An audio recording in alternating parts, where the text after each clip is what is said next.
think we have a very interesting, very informative evening this evening. I'm Jill James. I'm the chair of the Rezoning Committee. I'm just going to ask you very quickly to just go around and introduce yourselves.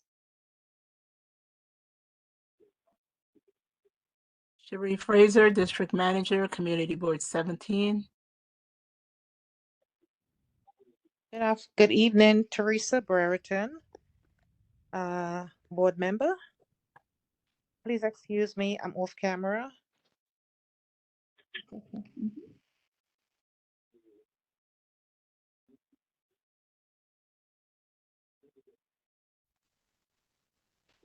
Good evening, Adele Bennett, committee member.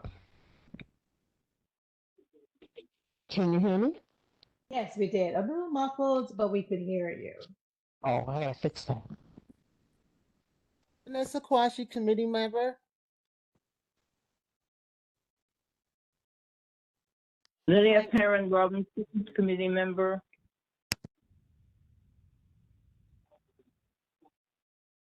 Good evening, Hazel Martinez. Good evening, Bree DaCosta, committee member. Good evening, Allison Martinez, committee member.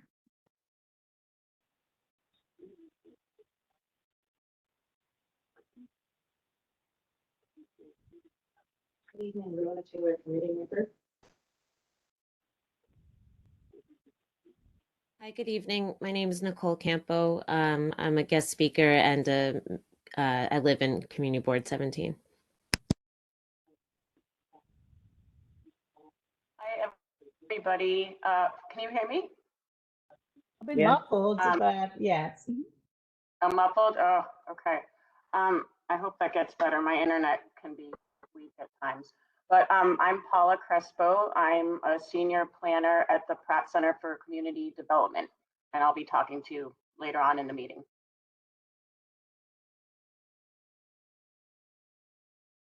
And we have Tracy. Hello, good evening. Tracy Jordan. I am a member of the community. Good evening. Good evening. So welcome everyone, and I want to thank, in his absence, the chair of the Land Use Committee for filling in me last month. I appreciate that. We have a big task ahead of us, and thank you for showing your commitment to dealing with this very pressing issue facing our community. Just some old business before we get started. The council person had indicated that she would present a letter of support and had asked the board's chair and me to sign the letter. I just want to give you an update. We have not yet received it, so we don't know what the status is. The district manager will be reaching out to the city council member this week to find out what's the status of the letter. The intent and purpose of the letter, was to reach out to DCP to express support for our rezoning efforts. So hopefully we still have a commitment of our city council person with regard to moving forward with rezoning District 17. Before I turn, we don't have any minutes, right? I didn't receive the minutes, so hopefully we'll have them for the next meeting. Before I turn over the meeting to our guest speakers, I just want to bring up an issue. One of the things you'll hear very often, which is advocated for our communities, what's called transit-oriented development. Back in the 1990s, this very brilliant architect, Peter Calthorpe, I think his name is, came up with this concept of, it's great to have compact development around a transit hub. I simply want to put, we need to realize that not everything that works everywhere will work in our community. New York City has 8 million people. We cannot all live next to the transit system. And we just need to, when we hear that, realize the implications for our community, because the impact of that very likely is going to destroy our small businesses. We are committed to additional housing, we want to ensure we have more affordable housing. At the same time, too, we need to ensure that persons of color who want to become entrepreneurs, who have the right to be entrepreneurs like anybody else in New York City and in the United States, also have the ability to access affordable office space, rental space. So that's my take for the evening before I bring on the guest speakers, that this issue has to be weighed into in terms of where we look to develop.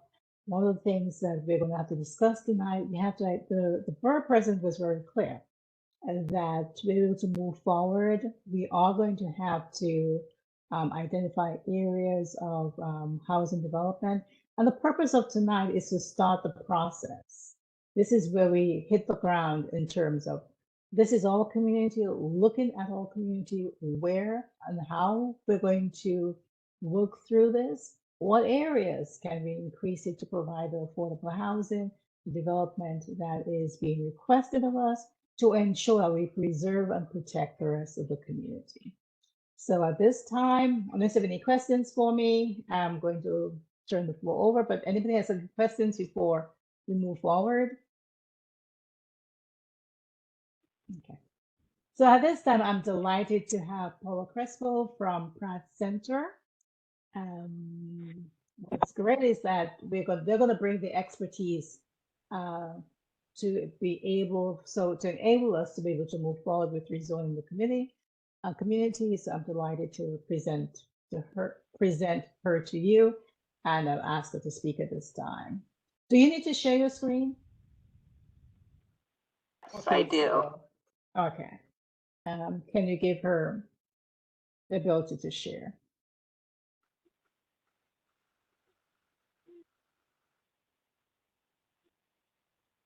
Yeah. Do you hear me? At the bottom of the screen, it tells you just click on the share button. Yeah, yeah, okay. I'm a little, this is my first time using WebEx, so be a little patient with me, please, as I try to figure this out. There we go, I think. There you go. Can you see that? Yes. Okay. Yes. Okay, and you can still see it? Yes. Yep. Okay, okay, great. Well, thank you again, everybody. Thank you for having me tonight. I and my colleague Tara, who couldn't be here tonight, are really happy to be working with the Rezoning Committee and with JL on this really important initiative that I know you've already put a lot of work into. So I'm just going to share just a few slides with you tonight with the idea of basically describing to you the main components of the scope of work that Pratt Center has already started undertaking on behalf of the Rezoning Committee. So as you know, this is a lot of the work that we've been asked to do is updating previous work that has been done by other consultants.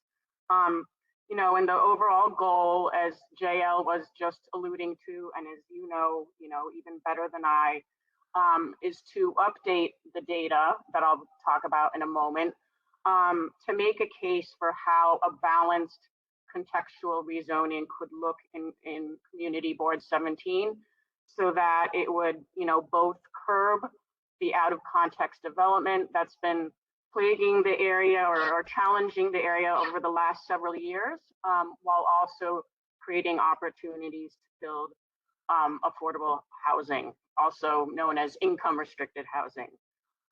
So ultimately, at the end of this process, which we want to wrap up by the end of June, so we're on a pretty tight timeline, but ultimately we want to recommend, what areas of the district, District 17, should be upzoned and which areas should be downzoned. So now I'm going to start talking about our scope of work.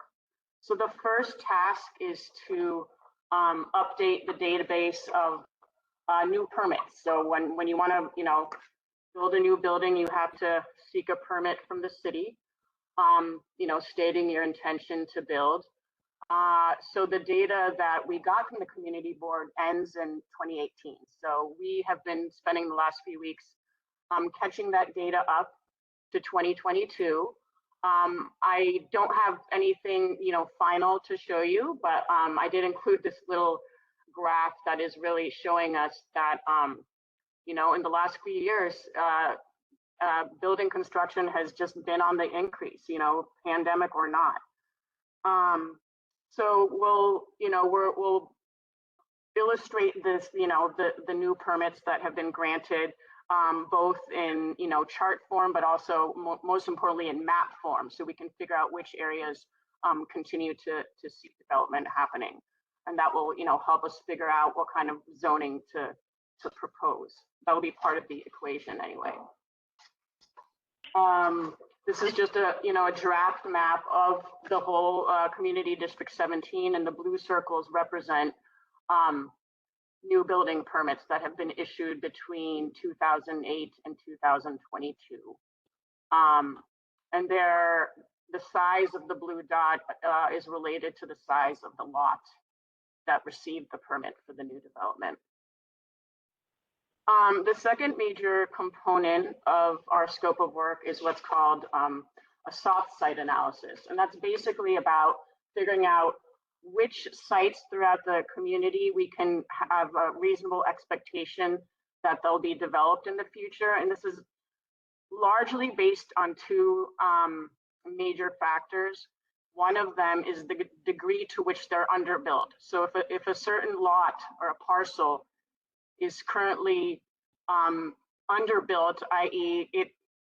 you could build a lot more on it given the current zoning, we can make an assumption that there's a decent chance that it will be developed in the future, especially if it's underbuilt to 50% or less of how big it's allowed to be. And doing the soft site analysis will ultimately help us assess which blocks might be appropriate for increased density, otherwise known as upzoning. And again, it's these areas, these limited areas that we'll want to try to identify that will be appropriate for more housing, where we'll, the trade back is that we'll get to see affordable housing built out of it, because in these certain areas there will be that get upzoned. The mandatory inclusionary housing policy will be triggered, and developers will be required to build a certain percentage of the units as affordable. As part of the soft site analysis, we're also going to take a look at city-owned sites, because when a site is publicly owned, in theory, the community has a little bit more of a say and more of a chance to influence what could actually be built on the site. I don't think there is a lot of city-owned vacant land, unfortunately, but a lot of these, parcels that you see in blue, I'm sure a lot of them are schools, but some of them could be parking lots, for example, like NYPD parking lots that we might want to recommend that the city release an RFP to see some type of development that you guys would really want to see there. So that's part of the soft site analysis, is again trying to see if we have public land that we can work with. The third major component is to take a look at the commercial corridors, and we're going to have a real special focus on Nostrand Avenue, because we've had a lot of conversations where JL has expressed the concern that if Nostrand Avenue gets upzoned, that a lot of these small businesses might be displaced when the building that they occupy is torn down and redeveloped. So we've already been, we've been hitting the streets, we've been going up and down Nostrand, checking against a business database that we printed out and making sure that it's accurate, and figuring out where the vacancies are, where businesses no longer exist, where there are new businesses. So we're going to end up with a whole profile of the Nostrand Avenue corridor. and we'll be describing the types of businesses that there are, again, where the vacancies are, to really try to understand what we're trying to preserve here on Nostrand Avenue, and again, to make the case that whatever new zoning is proposed for Nostrand Avenue has to be something that has the best chance of preserving small local businesses. The other part, so we're not just going to, update the business inventory on Nostrand, but we also want to actually talk to business owners. We want to understand what their concerns are. Ideally, we would like to ask them, how long their leases are and what rents they're paying. We'll see what the willingness is to supply that kind of information. But again, we want to understand, again, what the needs of business owners are, but also kind of use this as an opportunity to, educate them and sort of, prepare them for this rezoning that might eventually happen. And this is where we're going to want some, and we've discussed this with JL, but it would be great to get some volunteers from the rezoning committee or from other members of other CB17 committees to help us with this outreach and talking to business owners. And then the final component is, to basically take everything we've learned from tasks 1 through 5 and then synthesize them into a final report that you guys can use in your advocacy efforts to get, the type of rezoning that you want for CB17.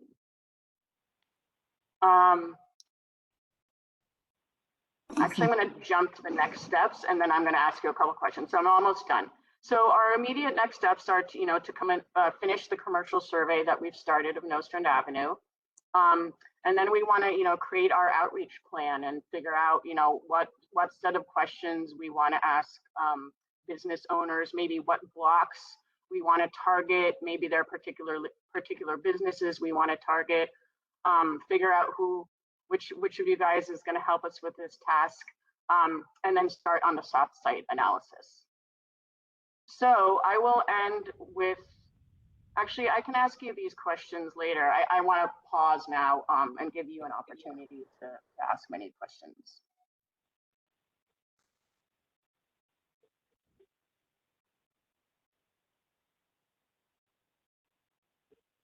Floor is open for questions at this time.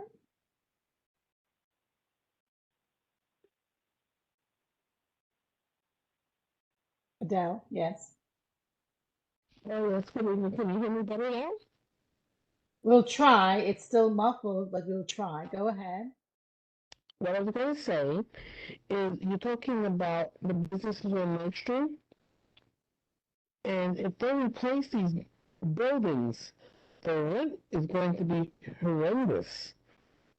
How are you going to, shall we say, make it amenable for these businesses to stay? How are you going to make it affordable for them to stay in these new buildings? I did not hear that very well. The sound quality was pretty poor, but was the question about how the rents are going to continue to be affordable to businesses in new buildings? Yes. That's you've asked, the key question. That's why we're going to try to figure out a way to preserve these buildings so that they don't have to relocate to new buildings where they probably won't be able to afford the rent. Yeah, because if you zone those areas on Nostrand, Rogers, those businesses are gone forever. Pardon? I didn't hear that very well either. What I said, if you upzone the buildings in Rogers, Nostrand, the buildings are, the businesses are gone forever. Absolutely. And so that's why a key focus of this whole plan right now is that we also have to focus on small businesses, not just housing. And what we're trying to do here is actually, get a group of volunteers who will work with Pratt to be able to do a survey with the businesses, because we need to come up, we need to present at the end. First of all, we need to understand that the mindset of the city right now is this transit-oriented development. And that's why I began this evening by talking about it, okay? So using this principle, which probably is applicable in 99% of the times across the United States, it doesn't mean that everything which works or which is good for everywhere else is always good for some place. Transit-oriented development poses a major problem for all community because it affects the ability of small business owners to continue to do business in their community. And so whatever plan we come up with, as was mentioned earlier, needs to incorporate those needs. So what we're asking tonight is some volunteers to work with Pratt to be able to, how best will it work? Do you think, can you just suggest some ways in which the volunteers can work?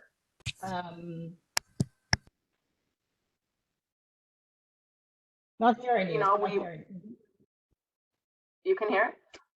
Yeah, can just you go by, ahead? you know, we, hitting the pavement and, you know, and going into businesses and trying to strike up conversations with business owners. It's not easy.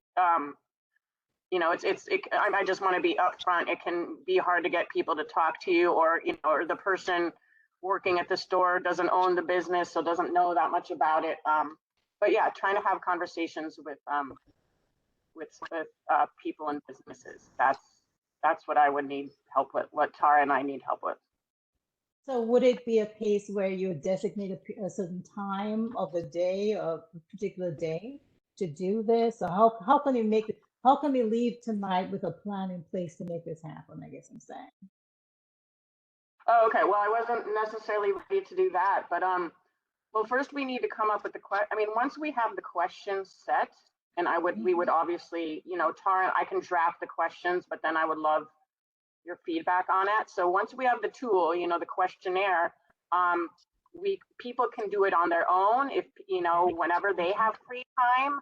If people want to meet up and do it, you know, for a little moral support on days that Tara and I are going out, we can always let you know when we're going, saying, you know, meet us at the corner of, you know, Church and Nostrand at 2 o'clock. We can do it a variety of ways. You know, the only thing is you want to go at a time when it's, you know, evening is not necessarily the best time, or maybe early evening, not late evening. You know, you want to catch business owners when they're there. But you know, we can be flexible. As soon as I have the group of people who's willing to give up a few hours of their time, I can talk to each of them about, you know, when and where. So what we can do is that if you develop the questions, get it to me. I will circulate it to the committee, ask for the input, make whatever changes, and once it's ready, then if you would let us know what days you're going out, what times, then I can also send that information out and ask committee members to join you. Is that a plan? Okay. Yeah, totally. That's great. That's good. Yeah. Miss James, I have a question. Sure, please go ahead. So my question is, you mentioned at the beginning the transit-oriented design and or development. I'm sorry, thank you.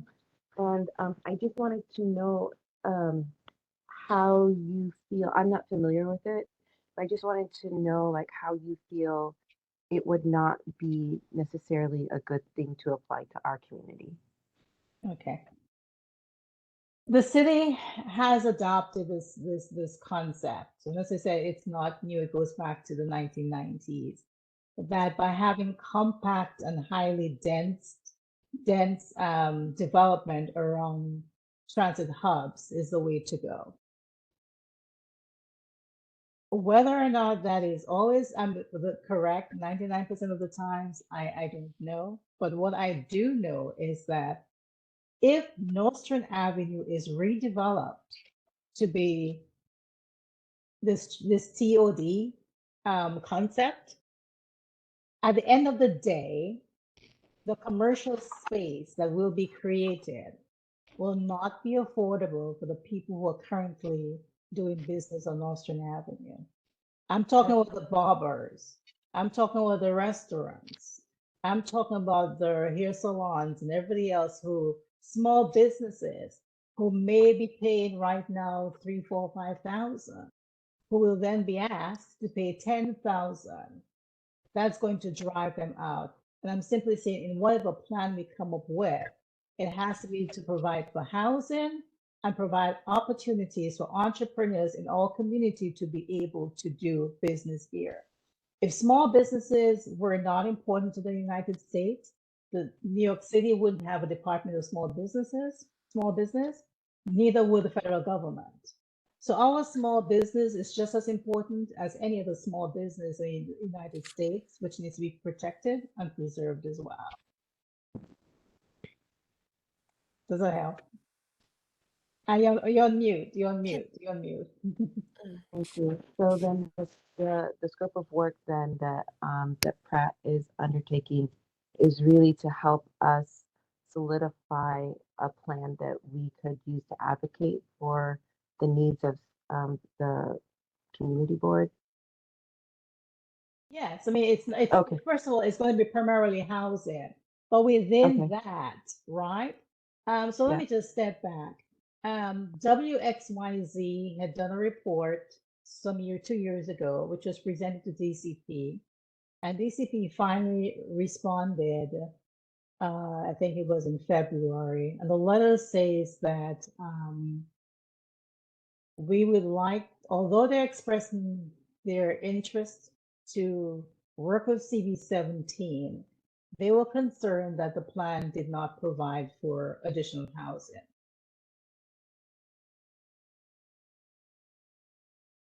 When I look at the situation that has taken place over 17 years, I think it's a social justice issue. I think it goes deeper than just rezoning.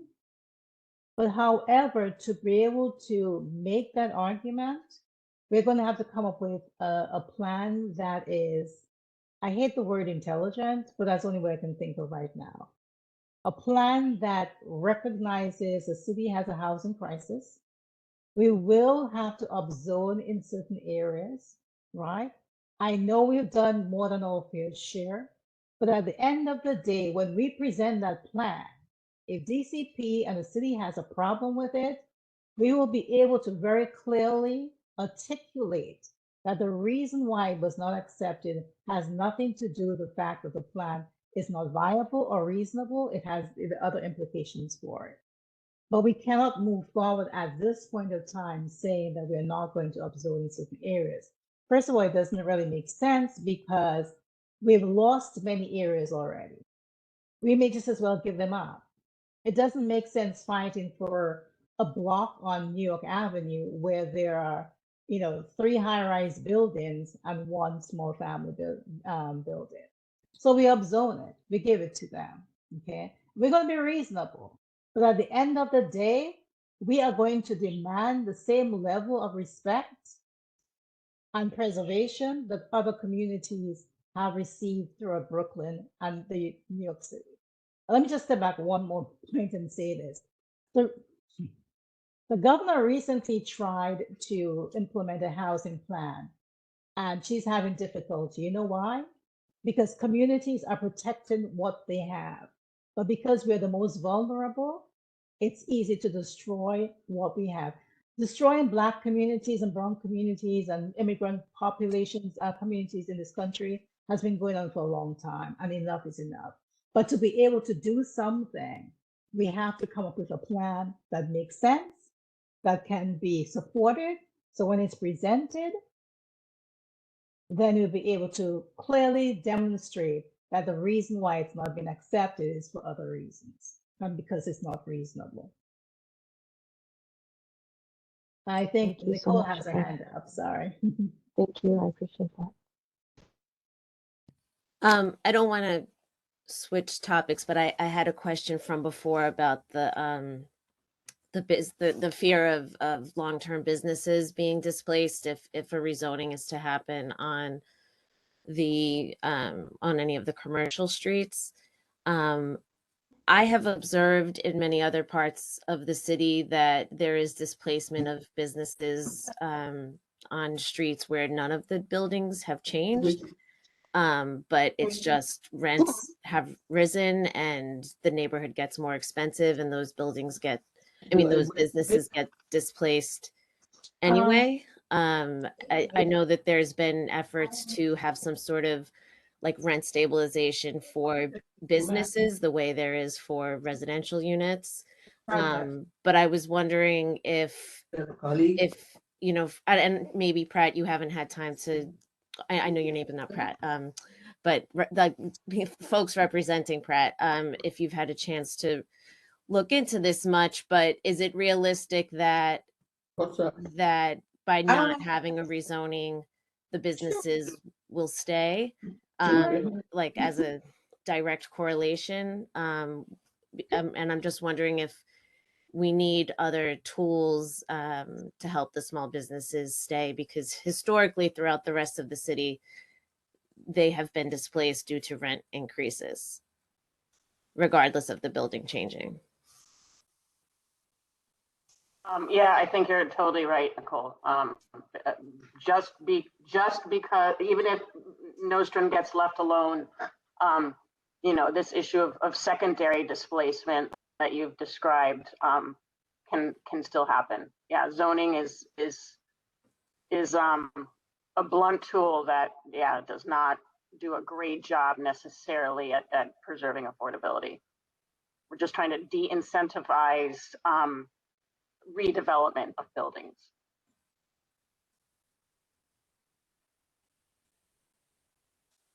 Yeah, so just to, you know, if I can jump in here, certainly it's a valid point. Businesses go out of business because they can't afford the particular rent, but the fact that we have been able to maintain still a significant number of minority businesses on Nostrand Avenue, who, whether they struggle to do so, but they're still determined to survive, it shouldn't be our role to kill them.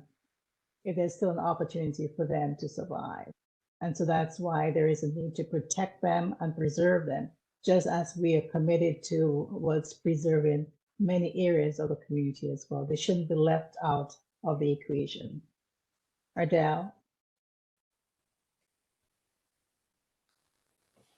Oh, yes, can you hear me better now? What I was going to say is, I've been in other areas, like around 7th Avenue, 6th Street, and some of the rents there are almost 25% up to $40,000 a month, which is insane.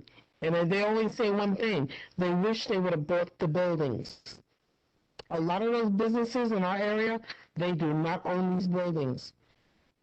And unfortunately, we cannot control those rents. How we can ask, but how will we do it?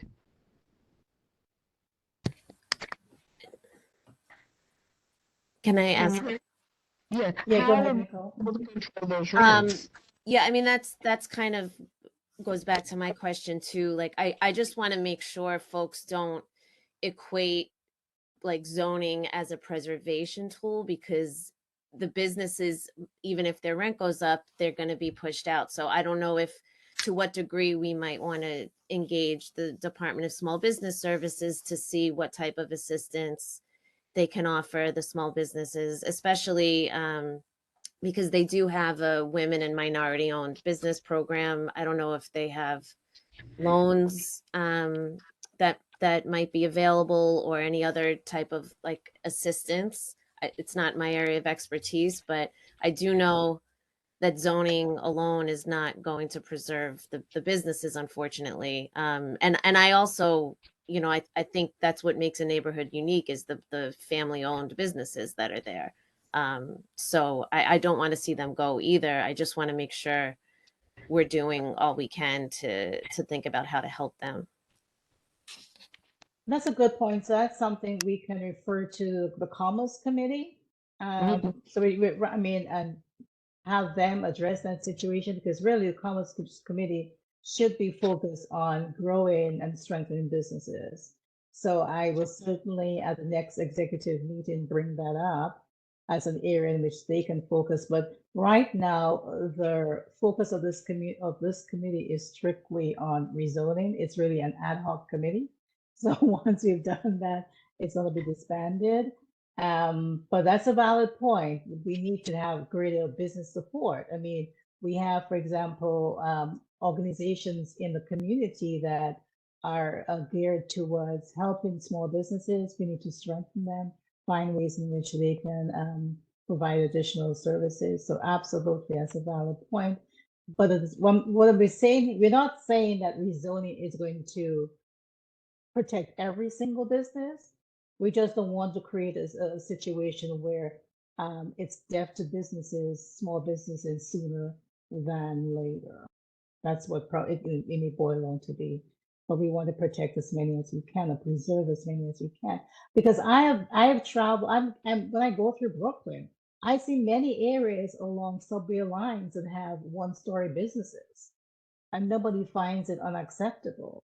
But my question then is going to be, why is it in Community Board 17? Is there this pressing need to have 10-story buildings along the train lines, whereas in other communities, there is no need to have that?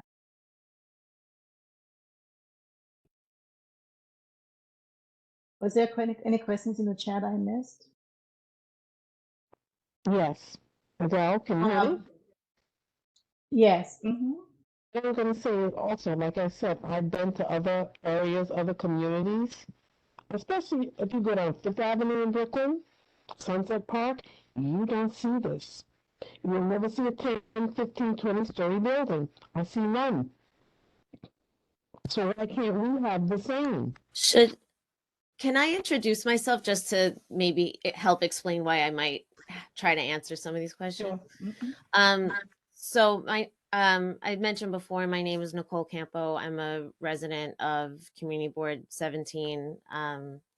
And I also have been working as a city planner for about 18 years in the 5 boroughs. I spent 12 years at the Department of City Planning and 5 years with the New York City Economic Development Corporation. And now I'm working for a firm called Matrix New World Engineering as their director of land use planning. So I had offered to join the call just to help give like my perspective or my experience or any kind of technical expertise I might have on these issues. So like the Park Slope example, a lot of Park Slope is in a designated historic district, so that helps part of that area. That area also underwent a rezoning under a very different mayoral administration. When Michael Bloomberg was mayor and Amanda Burden was the city planning director, there was much less of a housing crunch at the time, and areas that were zoned for something higher than was there, they were winning these fights to do contextual rezonings in parts of their neighborhood if they were to give up other areas of the neighborhood for larger buildings. So that's why you see so many large buildings going up on 4th Avenue, because that's a continued delayed result of the Park Slope rezoning under Michael Bloomberg. They put all of their density on 4th Avenue. So I just wanted to explain that a lot of those like Michael Bloomberg era rezonings, they got some contextual by giving a lot more density in another part of the area. And I'm not like saying anything is right or wrong or fair or whatever. I'm just kind of giving you information to add to the conversation. I've been to 4th Avenue also. To be aware of it. Can I just add something in there, Marguerite? Yes. I just to piggyback on that. Yeah, they gave up 4th Avenue, but again, 4th Avenue is where most of the minority community lived in Park Slope. So it displaced a lot of the Latin population that was there, and it's still doing that. So that they gave up what they didn't care about. Good point. Good point. I guess the question really we need to deliberate tonight too is whether or not we want to use the word contextual, the benefits, the disadvantages of using contextual, we know what we are trying to achieve. Does the word contextual raise issues that we don't want to raise? I mean, raise concerns, unnecessary concerns. So I would love to get some feedback from, anybody who thinks that using contextual would not be good, and then perhaps, it would be good to use it. So please jump in and express your opinions. I would love to hear it. If I can jump in. So, I mean, I spoke to you about this briefly at another time, JL, but typically the folks who work in this world of zoning, contextual means down zoning. And so in a place in the city right now where more and more people are becoming homeless, people are, rent burdened, people are really struggling. The city's main goal and one of the mayor's main goals is to allow as much housing to be produced as possible. So if any conversation gets started, in my opinion, based on my experience as contextual rezoning, it sounds like downzoning, and the ears close because the city does not have time for reducing housing. They only have time for finding ways to increase housing because we're in a housing crisis. So I think there's probably a way to rebrand the rezoning in a way that still reflects your goals. We've talked about like the issues of small businesses is very important. The home ownership, that this is a area of very high Black home ownership that is arguably decreasing as development happens. So I think that maybe, folks who are working on this can come up with some other name for it without the word contextual. Good point. So the task now is to find some way to rebrand it, because it has to be branded, right? So if you use preservation, protection, it's like, all these words have connotations to persons in the city government, that we are trying to stop all development. Ideally, we should be in a position to stop all further development in our community, because we've been overdeveloped. But we know that's not taking that approach is not going to be beneficial at this point of time. So we're going to be reasonable, right? At the same time, too, we're not going to be walked over, taken advantage of, or to see another Black community, just a brown community, just disappear and disintegrate because we no longer belong here. So it's going to be a give and take. So to Adele's point, you're absolutely right.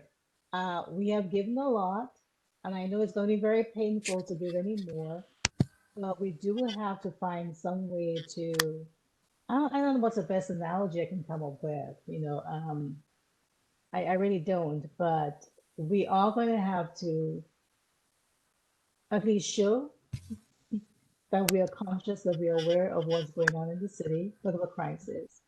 We are being reasonable, and there are areas in which we can observe. So I would just ask you, as you go through Brooklyn, let's do this homework exercise. As you travel, as you're walking, you're driving, whatever you're doing, look at certain blocks, right? And probably I'll set up something on some web, some way to communicate. I'll send it out. You'll see a block that we have lost already, right? There are 5 high-rise buildings there, right? Perhaps we need to just say, fine, we'll zone that particular block. So I'm going to ask you, when you see areas, you can't give away what has already been given away. You're right. Community-driven or balanced rezoning. I like that. That sounds good. Thank you, Paula. So essentially, we want to come up with a community plan, which involves all of us, where we can get buy-in, where one of our blocks we've lost already, let's just give them up so we can protect what else we can protect and preserve. I think that's the best approach we can take right now. Because if we just dig in and say no zoning, it's not going to help us. We're just going to continue to be at the mercy of developers who have the right to develop whichever way that they want. I mean, it's a shame because everybody recognizes urban planning as being essential, but in our community, it's like just a lack of urban planning, right? Because any developer can just do whatever he or she wants because they have the right to do so. And just to add, some context, a lot of the zoning that I think the community is finding troubling right now was put into place in 1961. So they can only do what that specific zoning district says they can do. So they can't, and maybe you were just sort of like saying this loosely, but they can't necessarily do whatever they want. They can only do what you can do in an R6 district, and it matters if you're on a wide street or a narrow street. They can only do what the zoning says they can do.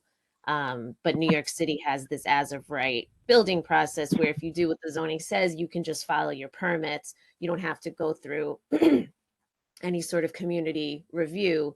Whereas if you do a rezoning, you have to go through that review. So I know for a lot, it feels like why is this happening to us? Who said it could happen? It actually was permitted in 1961. It's just that the market pressures were never strong enough for somebody to come in, knock down an old house and put up this high rise, but now it's profitable to do so. And another thing I was just thinking about is, I don't know how many of you are familiar with the 421A program, which was a tax abatement for rental housing, and that expired. I've just personally been curious to see if the rapid pace of building in our area is going to slow down, given that so many people were trying really hard to get their foundations in before that program ended. Not to say that that's a solution in any way, but it's just something that I'm personally curious about, and I'm wondering if that has any effect on, future development here. I mean, when we go through the data that does, we'll see whether building permits have slowed down or whether they still continue at the same pace. But to go back when to did it what expire? Like a year ago? I think late last year, sometime last year. But well, Nicole, just to put in context what I said, we are still operating under the 1960s zoning, right? But Community Board 17 was among the first to apply to the city to be rezoned.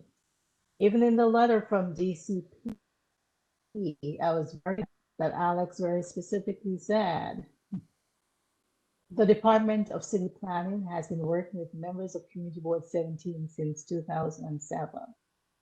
We are among the first. It's been 17 years now. And it has not been because of a lack of effort. We have Allison Martinez here, a group of people who worked hard to work on this issue. We have even the former city council person. If you just Google his name, you'll see online where he was having town hall meetings. So we have not, it's not because of lack of effort. But what has happened is that Community Board 17 is the only community district in Brooklyn that does not have any form of contextual zoning. The only district. So while, I mean, we hate to use the word contextual, when you look at every other area, right? Community 9 is not fully, but there are there are districts in community boards in Brooklyn that the entire district has contextual zoning. So the question would need to be asked, why is it when we tried from 17 years ago, we have not been able to achieve it, but other boards who did it subsequently were able to get what they deemed to be a privilege, right? Because it was deemed to be a privilege to protect homeowners, because we recognize in a very large extent that home ownership is a key to wealth, right? To preserving wealth. That's why you pass on wealth. Many of us would not have any wealth at all if it wasn't for the fact that we owned a home. Many renters would not afford to stay in the community if they were not given the opportunity to rent from homeowners, okay? So it has benefited both tenants and homeowners. But that privilege, that protection that people in Staten Island enjoy, and let's not talk about Long Island, which has the more highest rate of home ownership, where you can't even barely build a two-story or three-story multifamily building. We didn't, so why was it that we were denied that privilege? And that's the key thing here. Yeah. I think you make a great point about the quote unquote affordable housing that homeowners provide. I know as a renter in Crown Heights, I benefited from, just renting from a man who, kind of ran his mom's house, and I was quiet and I didn't bother him and he never raised my rent, type of thing. And, my parents had tenants and they did the same thing. They would always give under market rent as long as the people were going to be quiet and not cause trouble. And I know a lot of people have had that experience where they look at, based on the housing lotteries, what their income bracket is, what the rent would be for the apartment they would qualify for, and the rent is higher than what they're paying, in their current rental situation. So I don't know if that's, I don't know if you can quantify that, but, the fact that there are homeowners here that have homes that are of a pretty substantial size in many cases, that are already broken up or can be broken up into pretty, affordable in today's terms apartments, even though they're not affordable through like any sort of government program. You're losing that when you lose that house, right? And so one of the things we talked about is looking at ways to make it easier for homeowners to break up the homes legally into 2 or 3 families, or go back to the basement legalization idea, which can arguably increase units but still allow but provide incentives for the home to stay there, and give the homeowner kind of the extra income, because I think anybody who's looked at these housing lotteries knows that unfortunately they just oftentimes don't make sense for the area that they're in. The rent is really not cheap, for what you would think an affordable housing unit should be. So I think that's a great point, and maybe something else to kind of like lead with this kind of. So Nicole, not to interrupt you, but perhaps you can just announce to the rezoning committee what you are being brought on to look at, because we just discussed this recently. So what your task will be to in terms of enhancing the housing supply. So you touched on it, but just let the group know exactly what you will be doing. So I had proposed to some on the board that an additional thing we can help with and support Pratt and the community board with is looking at it's actually some of the proposals in something you can find on city planning's website right now. It's the City of Yes housing opportunity. They haven't really I'm sorry, let me pull my screen back up. They haven't really moved forward with it yet, and I really don't know what the timeline is, so I think we can just push forward. But the idea is kind of like we were just saying, there are opportunities to create legal, quote unquote, affordable units in existing housing just by removing zoning impediments and building code impediments. So there was an idea that was supposed to be piloted in East New York that I believe Pratt had helped out with, which was to propose just some changes to the zoning and some clear pathways, in the building code to allow people to make some changes to make their basements legal apartments. So for example, like digging out an area for a secondary door to the front yard or side yard or whatever, so that there's 2 points of ingress and egress. Maybe digging around the windows just to provide a little more light. Just safety things like that. Because people have basement apartments already, but they're not, legitimate. And if people want to do things the right way and the legal way and whatever, give them an opportunity to do that. I mean, I know somebody said flooding. What's dangerous about flooding too, right, when a storm happens, is when the storm doesn't have a place to go. I mean, when the storm water does not have a place to go. one of the things that's been bothering me personally is that all of these new buildings do not have any greenery whatsoever. A few years ago, the city put into place requirements that any new buildings in an R1 through R5 district would have to have a certain percentage of the front yard landscaped, meaning that there would be some sort of green area or at least soil for, stormwater to flow into besides just the city sewers. I really think that that should be applied to R6 and above. I think the more we get these new buildings with more concrete, the more flooding can become an issue.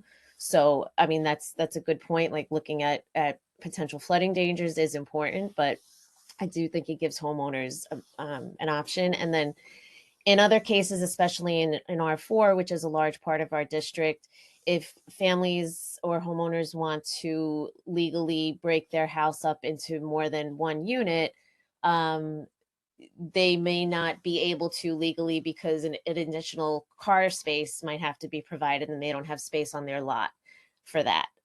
So they're not able to do that. And that can increase the value of their home. It can give them more income. It can let, empty nesters sort of downsize to one floor of their home and have a second unit on the other floor or the third floor if it's one of the larger homes. So that's something that there's been discussions about, but I think that this community could really benefit from those changes. And so we were going to look at it, what those changes would have to be and how many more units could be created if we allowed homeowners more flexibility in making those choices. And we would provide the maps and the data and, report back to the board so that, everybody can have the data there. It isn't that hard to convert a one family into a legal two family. It depends on the lot and if you have room for parking and if parking is required. It can be difficult, actually. Oh, you're on mute, Jael. Yeah. The number one issue would be safety. It's certainly, if a building is not conducive to conversion, then it would not be. I think in the plan that Nicole would present, I'm sure at some point he's going to say that an inspection would be needed, right, to determine whether or not the egress is sufficient to avoid flooding. We don't want to propose, we'll not be proposing a plan that's going to result in the possibility of people being drowned in. So if it's a basement apartment, we have to walk down and, these things will be considered. But having said so, there are many homes, like one person noted in the chat, where it's suitable. It can be converted, safely converted to provide additional housing. So, I mean, as a wild guess, I could say it's not impossible. We could generate an additional 1,000 housing units just from giving homeowners the legal right to be able to convert their homes, their apartments. It's good for the homeowner because now you have an additional source of income, right? Because we're losing, one of the reasons we're losing homes too is because older homeowners cannot afford to pay the taxes and everything going with it. It's not that they want to go to South Carolina or someplace else. They want to stay in Brooklyn, stay in their own community, but it's no longer affordable. So with that source of legal income, that makes it a lot better. So tenants benefit by getting a lower rental opportunity, and homeowners also benefit. So that's what Nicole is going to be working on to see if she can develop a plan that we think is reasonable, feasible, and makes sense. Allison. I would just say that I've participated in a lot of conversations with DCP about especially the accessory dwelling unit opportunity, especially because there are a lot of homes in the community that have where you could be able to put at least a studio or a one bedroom on top of a garage, even that type of thing. So there are opportunities. The reason why the pilot program didn't work outside of COVID was also because in the end, there were only 5, I think, properties that worked in terms of being able to convert and be able to pay for the level of renovation and excavation that was needed to make the apartments legal. That's the one thing we would have to advocate for, is because the city hasn't put enough support around finding low costs or grants to basically affect the outcome by allowing more people to have access to funds to do the renovation work they would need to make those basement apartments or other apartments legal. So that's the only piece that really became more of an issue in the end. Sure. I mean, for example, there are banks and when I say banks, not to lend money. There are organizations out there that would be willing to give a grant to a not-for-profit, for example, Brooklyn Level Up or NHS, right, where the monies can then be loaned to homeowners. But that's the thing, is that something that we would have to work in conjunction. But the first thing first is to develop a plan that is reasonable, feasible, that makes sense. Is it in our best interest to do it? And once we establish that, then commit later on, like not later on, but immediately then to develop the funding for it. But the first thing is to develop the physical feasibility of taking that approach and coming up with a good assessment.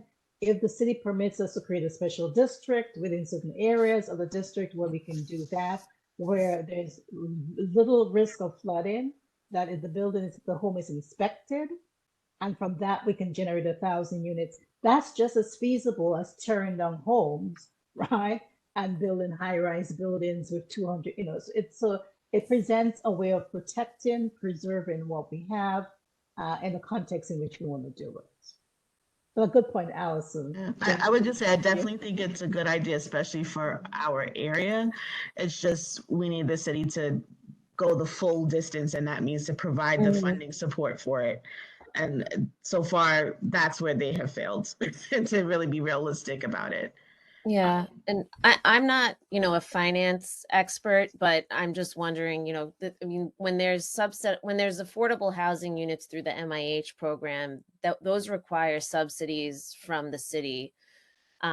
So if somebody has this type of expertise or knows someone who does, like how much does the city put into those buildings versus how much would a loan be to help a homeowner, like, per unit, kind of construct a new affordable housing unit? I don't know. I'm just throwing that out there. That data is available. I was just speaking to a developer I know who is very passionate about affordable housing, and he was like, "I'm showing the city how much it makes more sense to do exactly." If I'd forgotten until you just said so, I can put you in touch with him.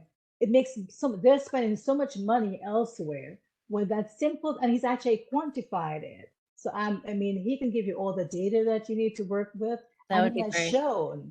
he has shown it's a more affordable path to do that rather than doing everything else that they're doing. So thank you for raising that point. I will connect it to.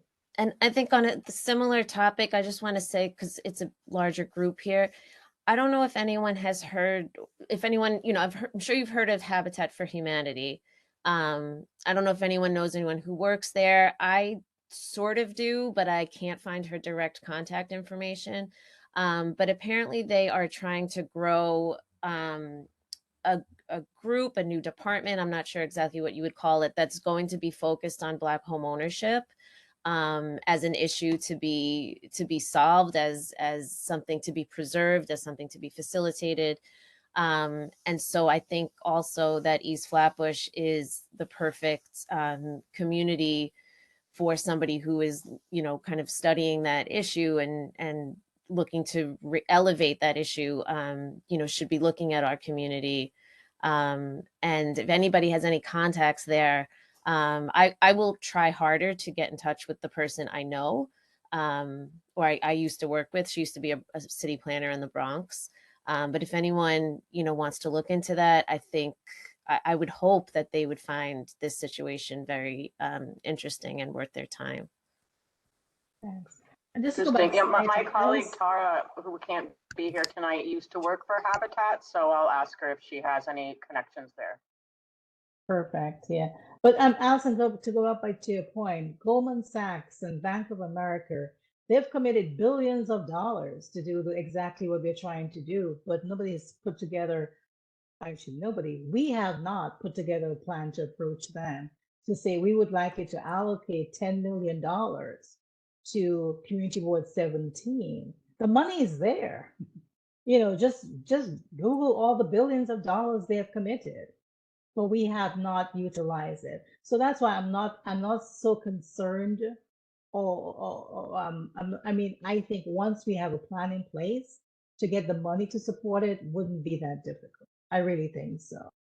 Well, I'll also help you write a grant. We'll write a grant together to get a bill, to get a 10 million, a revolving fund of $10 million managed by Brooklyn Level Up to be able to lend to homeowners at a reasonable rate, to be able to convert their homes as needed. Right, Allison? That's fine. It would work with our community land trust building. So I have no problem with Whoever that. it is, I'm willing to work with you guys to get it happen. Okay. Very importantly, Paula had a second question, which I think she needs answered. And it was with regard to the northeastern portion of the district, right, Paula? Yeah. And I know that's where there's the other chunk of R6 zoning. So we're still supposed to be looking at that area. I just want to confirm that.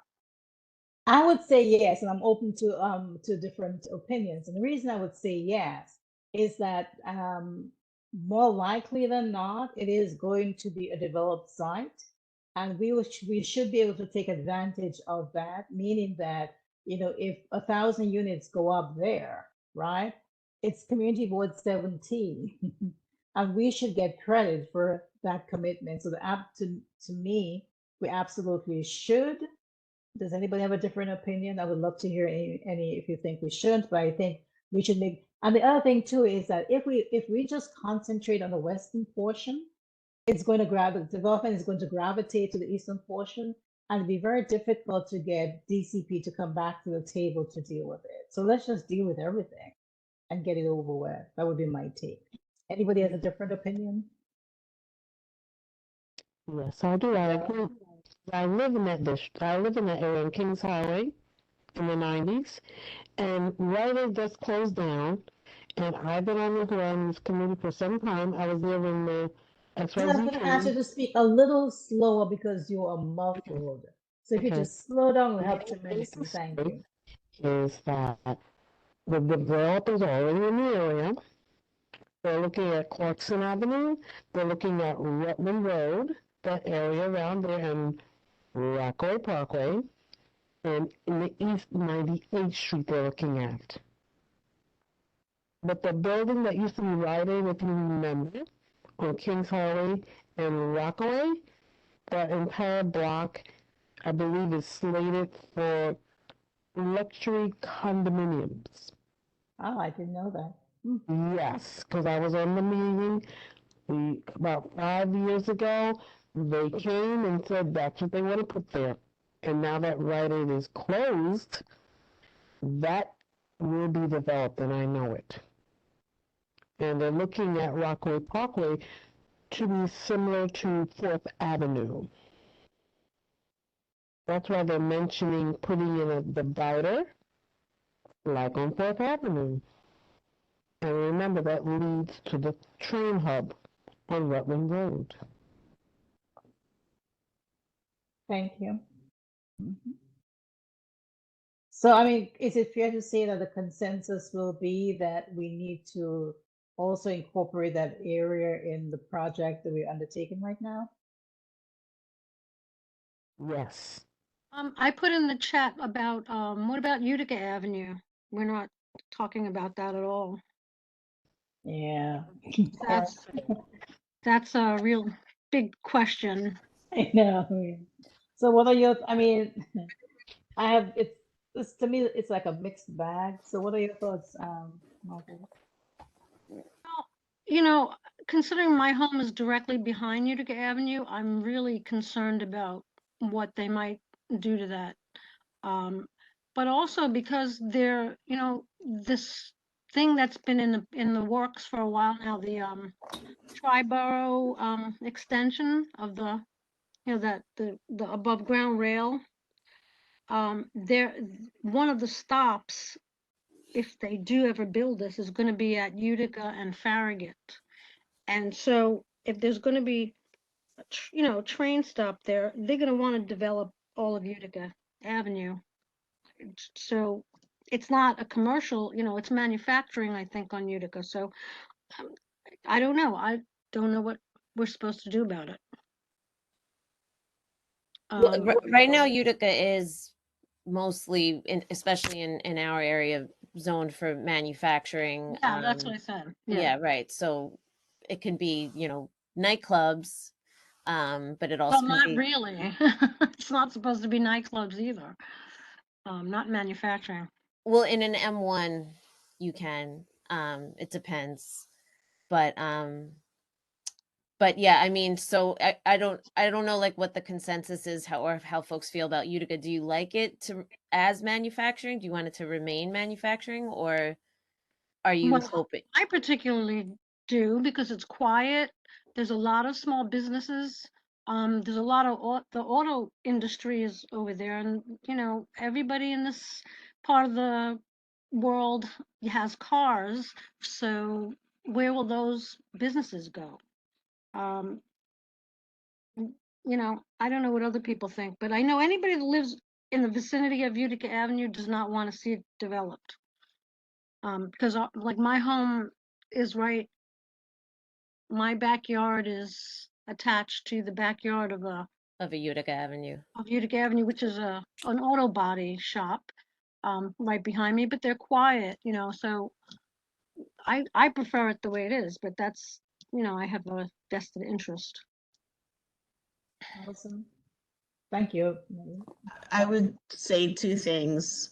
One, the speaker, Speaker Adams has basically put forward a move for saving and preserving industrial industries, and which we're losing at a rapid clip in New York City. So there's an opportunity here to try to salvage and save, but I would also say we should think about pivoting to how we could repurpose and use some of those spaces, especially in the light of environmental justice work, how they could be repurposed to be, I don't know, biofuel labs, or those spaces can be repurposed for something that will basically go towards the future industries that are being developed today. So there's a place there where we can really kind of preserve, but also be ready for what's to come and actually is already here at the same time. And we can use it as a sample of incentives and incentivize it as well. Yeah, I think my approach on Utica Avenue, my suggestion would be to wait and see. By that I mean, let's see how many units we can accumulate throughout the rest of the district. And if we think that the number is not sufficient, then certain blocks of Utica Avenue. So for example, Utica, I think the Clarkson area coming down, we have one building going up, which we're going to pretty soon. That's going to be like a 9-story building. So in areas like that area, I think there's a big storage unit, right? So areas where already there is significant development, then we may just have to include it, right? But I would just probably say let's wait and see with regard to Utica.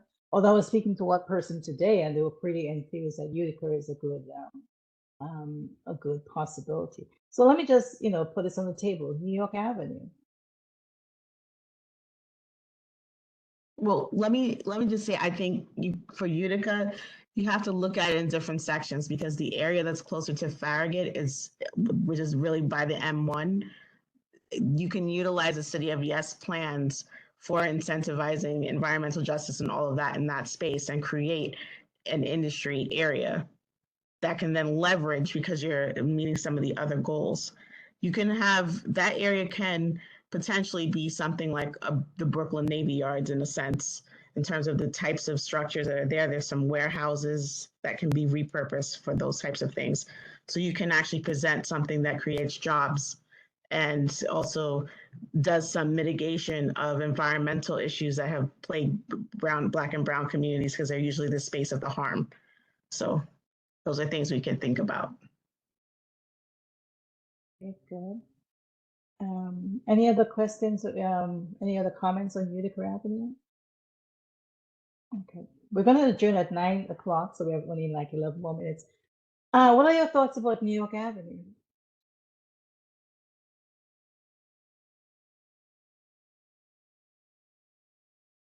I don't know what that New York means. Avenue's like, that's gone already.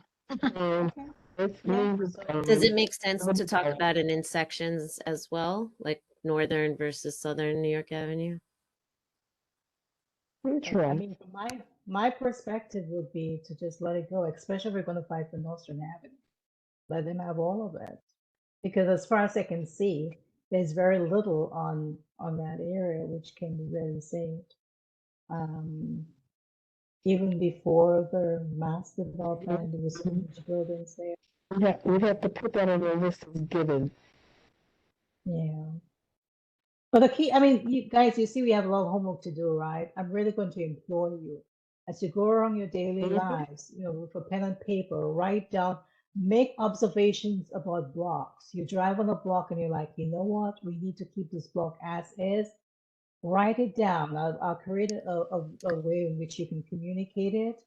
You see a block we have lost and say, well, okay, here's an opportunity. We can upzone to be able to protect. We have to communicate. It's going to take all of us to make this happen.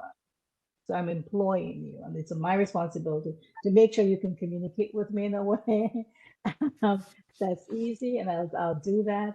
But we just need to walk our neighborhoods, drive our neighborhoods, and find ways. So when we present a plan, I would be opposed to upzoning certain sections of Utica Avenue. I think there's opportunity in limited areas.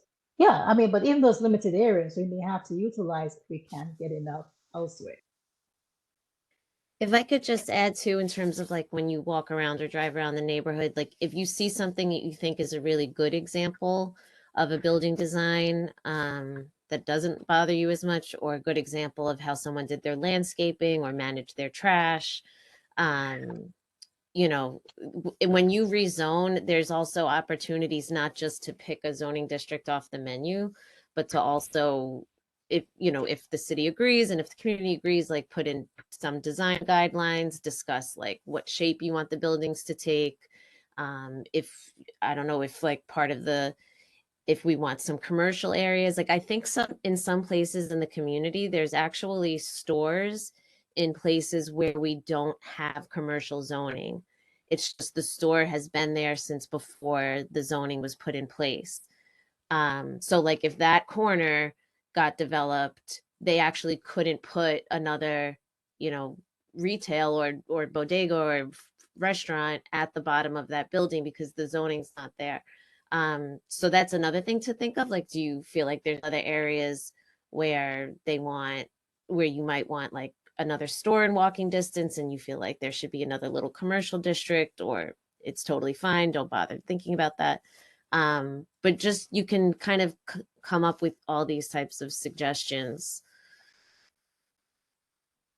as you look around.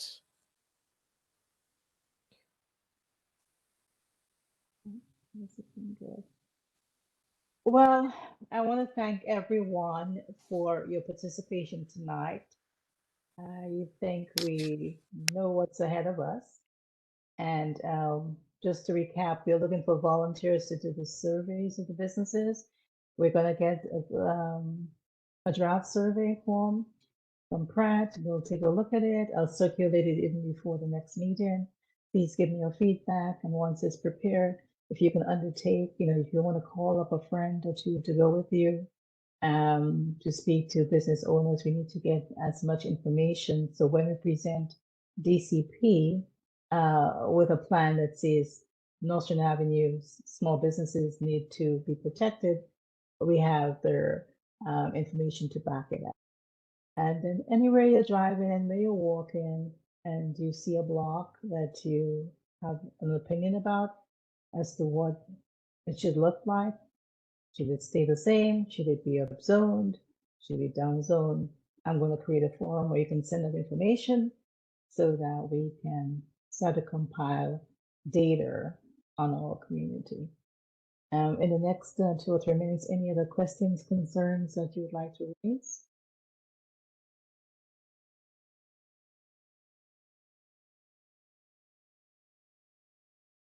Yeah, Adele, you walked the area 4 years ago. It has changed. Are you suggesting is a comment meant to say we need to do another walkthrough collectively? Is that what you're suggesting? Yes. We broke it up into sections, east, west, north, south, and whoever lived in those sections walked the sections and we report it back to the subcommittee. Okay. Would you like with someone else to coordinate how we can do it to actually come up with a written plan to who's going to do what? Yes. So if you can do that, I'd really appreciate this. Yes. Thank you. Okay. Paula, anything else before we wrap up?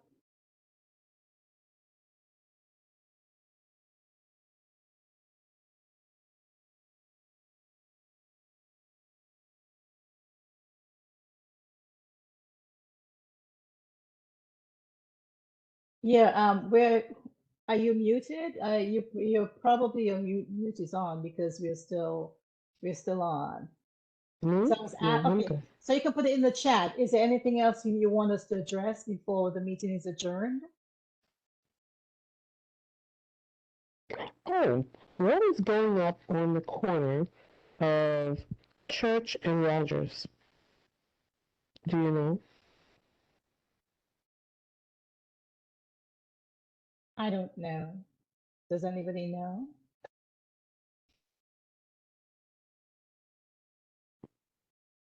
Is it This is residential? Bree DeCosta. I think it's a six-story building. I think it said maybe 67 apartment. I can send it to you though. Okay, thank you. Great. Okay. Can I ask, okay, would everybody here on the call like to participate in the WhatsApp group? Which would make it very easy to communicate because the land use has one, but we don't have one. Would everybody be willing to do that? Yes. Okay. So would you please, if you think we don't have your telephone number, I don't know if Flatbush Cleanup is. Hi, good evening. How are you? Okay. If we don't have your number, do you mind if I just take a picture of the screen? If you don't mind, so I can make sure I capture all the names. Yeah, so it's only my camera and Paula's camera's on, so I'm not taking a picture of you. Okay. So yes, I'll get the group started. So when you see pictures or anything that you want to share with the group, you can just text it out so we can be informed. Well, thank you very much for coming out this evening. We are determined that we are not going to be, wiped off the map. We have a right to be here like everybody else. We've waited patiently for 17 years, and now we are going to expect justice and equality from New York City. On that note, thank you. The meeting is adjourned. Have a good evening. Good Take night. care, everybody. Thank you. Thank you. Thank you. Good night, everyone. Good night, everyone. Good Bye. Night. Good night.